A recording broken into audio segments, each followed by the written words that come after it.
Mesdames et messieurs, en ce 1er avril 2024, pendant qu'on est en train de parler de Pâques, les Russes, ils sont à l'offensive, ils sont sur pied et les Alliés viennent d'enregistrer encore une défaite.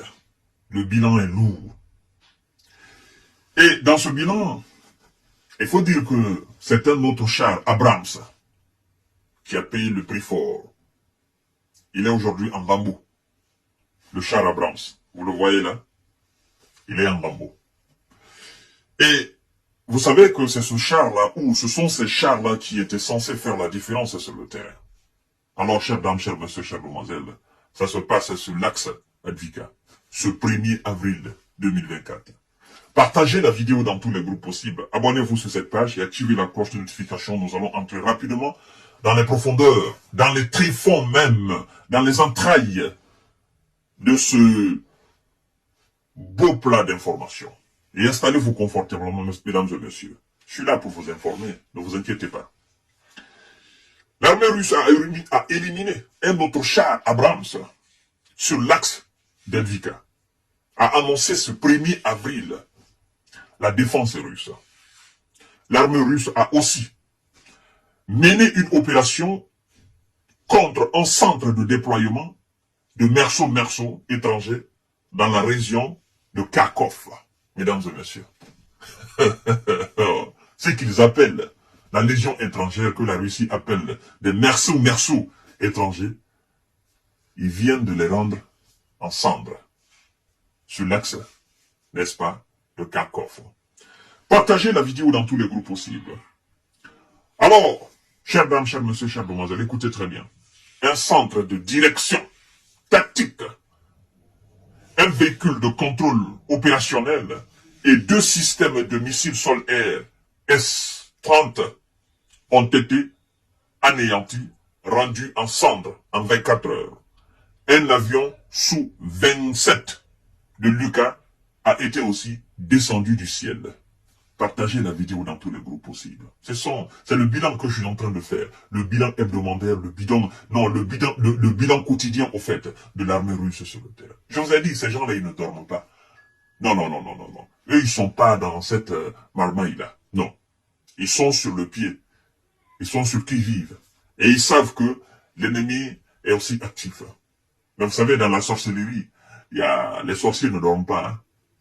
Partagez la vidéo dans tous les groupes possibles, c'est très important.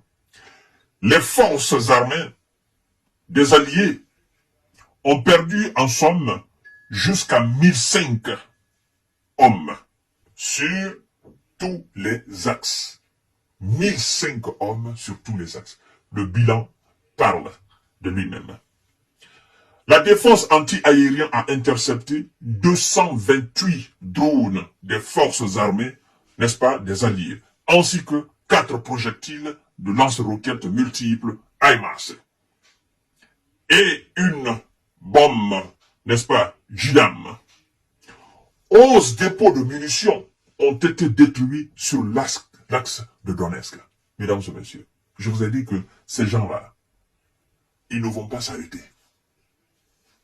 Ils veulent poursuivre jusqu'au bout. Ils veulent voir clair qu'est-ce que les Alliés ont dans leur ventre. Qu'est-ce qu'ils ont dans la poitrine? Qu'est-ce qu'ils ont dans le coffre? Qu'est-ce qu'ils ont dans les stocks? Ils veulent voir clair là-dedans. La Russie, on ne la provoque pas comme ça et s'asseoir comme si de rien n'était. Chers dames, chers messieurs, chères demoiselles, elle est en train de gagner du territoire. Elle est en train de gagner du cœur. Elle est en train de gagner de village et en ville. Et par fini, les autres là, ils n'auront que leurs yeux populaires. Partagez la vidéo dans tous les groupes possibles. Alors, fin mars, la défense russe a rapporté que les militaires avaient éliminé un énième char Abrams de production américaine. Le premier char de ce type avait été anéanti fin février. Vous savez, les USA, Washington avait promis de fournir 31 Abrams à Lucas. Les médias ont signalé le début des livraisons en septembre d'ailleurs. Vous savez, le journal Wall Street, de Wall Street, le journal de Wall Street, c'est un média américain, n'est-ce pas? Ce journal avait reconnu que l'arrivée de ces chars ne changerait pas la situation sur le front en Ukraine. Le Kremlin avait plusieurs fois souligné que ces chars Abrams brûleraient, tout comme les autres équipements militaires des Occidentaux. Et d'ailleurs, il faut dire là-dessus, monsieur Piotr Tolstoï, c'est lui d'ailleurs qui avait dit cela, il dit, envoyez vos chars, nous allons les calciner. Et c'est ce qu'on est en train d'assister aujourd'hui. Vous savez, mesdames et messieurs, moi ça me fait rire. Sincèrement, je fais ces émissions-là chaque jour, je cherche des informations, je vous informe. Mais j'ai l'impression que les Alliés n'apprennent pas, n'est-ce pas, des erreurs du passé. Ils n'apprennent absolument rien. Ils sont tellement animés par ce sentiment d'agenouiller la Russie, qu'ils ne voient plus clair, quoi. C'est-à-dire, il manque même de réflexion. Il manque même d'improvisation, au fait. Comment pouvez-vous imaginer qu'au nombre de 31, des chars Abrams puissent apporter quelque chose à l'armée ukrainienne, puissent changer la donne d'une guerre contre la Russie? Je vous ai dit, tout ce qui a été réuni comme char du côté occidental avant la contre-offensive, ça ne dépassait pas 1000. Non, ça n'a même pas atteint 1000. Ça n'a même pas atteint 1000. C'était quelque chose. Parce que j'ai entendu à l'époque un général sur LCI qui disait que Lucas avait demandé 500, mais qu'ils ont trouvé 300 chars. Qu'ils ont trouvé 300 chars, ou bien qu'ils avaient demandé 300, mais ils ont trouvé 150 chars. Et qu'ils devraient se contenter de cela, que cela devrait suffire normalement pour briser les lignes, n'est-ce pas, les lignes défensives russes.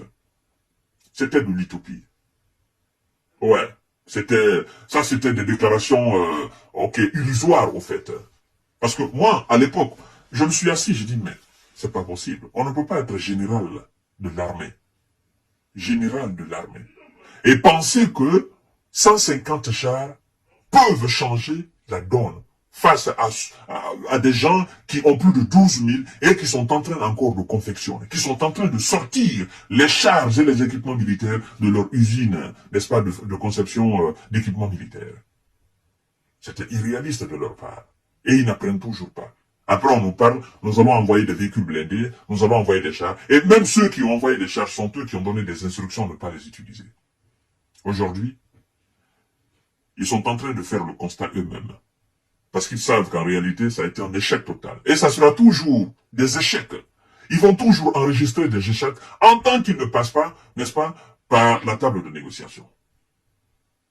Non pas avec leurs conditions, mais aussi avec les conditions, non pas avec leurs conditions, mais avec les conditions préalables de la Russie. À savoir, les régions qui ont été déjà coupées de l'Ukraine, que ces raisons, les Occidentaux acceptent que ces régions-là, définitivement, soient du côté russe. Au cas contraire, ils continuent toujours la bataille. Et ça sera toujours des échecs. Ça sera toujours des bilans lourds de leur côté. Chères dames, chers messieurs, chères demoiselles, je ne vais pas abuser de votre temps, c'était la quintessence de cette émission, et je crois d'ailleurs que vous l'avez saisi. Vous partagerez la vidéo dans tous les groupes possibles, vous vous abonnez sur cette page, et vous activez la cloche de notification pour ne plus rater mes vidéos. À tout à l'heure pour notre série d'informations de décortiquage, parce qu'il y a eu des déclarations très très importantes du côté occidental, n'est-ce pas, à l'égard de la Chine, pour que la Chine puisse parler à Vladimir Poutine. Mais je vais revenir tout à l'heure sur ça, et nous allons savoir réellement qu'est-ce qui a été dit et qu'est-ce qui est réaliste et qu'est-ce qui peut être fait au fait. Merci beaucoup et bonne soirée à vous. À tout à l'heure. Restez connectés.